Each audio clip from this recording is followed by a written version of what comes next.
భారీ అగ్ని ప్రమాదం సంభవించింది. కోల్డ్ స్టోరేజ్ లో ఒక్కసారిగా మంటలు చెలరేగాయి. దీంతో ఫైర్ ఫైటర్స్ తీవ్రంగా శ్రమిస్తున్నారు. అది కోల్డ్ స్టోరేజ్, దాని నిండా మిర్చి బస్తాలున్నాయి.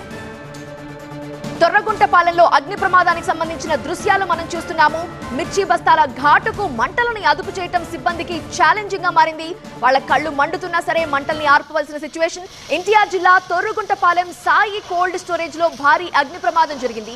కోల్డ్ స్టోరేజ్ లో మొత్తం మిర్చి బస్తాలు ఉండటంతో ఆ ఘాటుకి చుట్టుపక్కల ఉన్న వారు ఉక్కిరిబిక్కిరవుతున్నారు.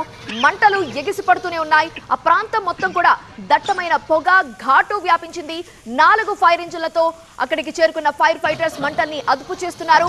మంటల్ని అదుపు చేసేందుకు జేసీబీతో కోల్డ్ స్టోరేజ్ కి గోడల్ని కూల్చారు. తొర్రగుంటపాలెం, శాంతినగర్, షేర్ మహమ్మద్ పేట, ఆటోనగర్, అనుమంచిపల్లి ప్రాంతాల ప్రజలు మిర్చి ఘాటుతో ఇప్పుడు ఇబ్బంది పడుతున్నారు. స్థానికులు ఇళ్లకు తాళాలు వేసి దూర ప్రాంతాలకు వెళ్లాల్సిన సిచ్యువేషన్ ఉంది. స్థానిక ఎమ్మెల్యే ఇప్పటికే స్పాట్ కి చేరుకున్నారు.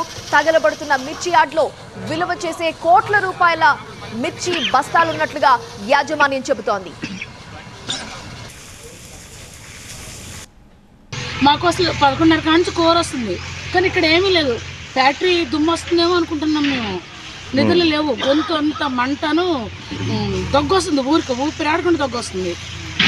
సరే ఫ్యాక్టరీలో మూలం దగ్గ అటు ఇటు మా ఇంటగా తిరుగుతుండు. ఇంక ఈ పొగ అసలు ఇంకా ఊపిరాడినప్పుడు వెళ్ళిపోయింది, బయటకు వెళ్ళిపోయింది, ఓడిపోయింది అంటే బయటకు వెళ్ళిపోయింది చాలా దూరం. తర్వాత చూస్తే మంటలు. విజయవాడ నుంచి వచ్చే బస్సు ఆగి బస్సు తగలబడుతున్నామని వాళ్ళంతా దిగారు. ఆ దిగిన టైంలో ఈ పొగ బాగా వచ్చింది అటు సైడ్. దిగి బస్సు తగలబడుతున్నాం గవ్వ అందరూ కంగారు దిగారు. ఈలోపు మేము వచ్చేసాము. వచ్చి బస్సును చూసి ఇది మీది కాదులే, వేరే ఇలా జరుగుతుందని చెప్పి వాళ్ళని పంపించి హైవే మీద కూడా వచ్చింది. హైవే మీద షేర్ మహమ్మద్ పేట, శాంతినగర్ ఆ ఏరియాలో మాకు ఏం అర్థం కాక తిరుగుతూ ఉన్నాం. ఈ పొగ వల్ల ఇబ్బంది ఎట్లా ఉంది? దగ్గు, కోరు, అసలు నిద్ర లేదు.